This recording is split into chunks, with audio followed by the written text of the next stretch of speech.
Amod court પાસેથી રાત્રિના સમયે મહાકાય મગરનું રેસ્ક્યુ કરાયું। આમોદનું મેડિકલ ચેકઅપ કરાવ્યા બાદ નૈસર્ગિક વાતાવરણમાં છોડી મુકાયો। ભરૂચના આમોદ કોર્ટ જવાના માર્ગ ઉપર રાત્રિના સમયે આશરે 6 ફૂટ લાંબો મગર જોવા મળતા મગરનું રેસ્ક્યુ કરવામાં આવ્યું હતું। આમોદ કોર્ટ જવાનો રોડ ઉપર આમોદના કેટલાક યુવાનોએ રાત્રિના સમયે મગર જોવા મળ્યું હતું, જેથી તેમણે Amod range forest officer Ramesh ચૌહાણને જાણ કરતા રેન્જ ફોરેસ્ટ ઓફિસર રમેશ ચૌહાણની સૂચના અને માર્ગદર્શન મુજબ તથા forester Jasubhai G Parmar, beat guard Anil Pathiyar, Vipin Parmar તેમજ નેચર સેવિંગ ફાઉન્ડેશનના અંકિત પરમાર તથા જીવદયા કાર્યક અનિલ ચૌડાને સાથે રાખી ભારે જહેમત બાદ મગરનું રેસ્ક્યુ કરવામાં આવ્યું હતું। ત્યારબાદ મગરને આમોદ વન વિભાગની કચેરીને લાવી આમોદના પશુ ચિકિત્સક પાસે મગરનું મેડિકલ ચેકઅપ કરાવ્યા બાદ મગરને નૈસર્ગિક વાતાવરણમાં મુક્ત કરવામાં આવ્યો હતો।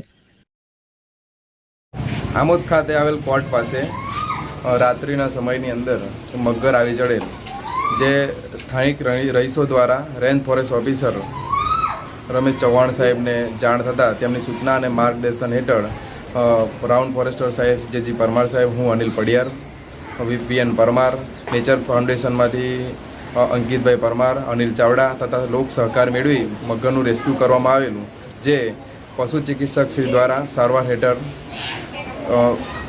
રાખવામાં આવેલ। સારવાર મેળવી તંદુરસ્ત અવસ્થામાં જાહેર થતાં તેને નૈસર્ગિક વાતાવરણમાં મુક્ત કરવામાં આવશે।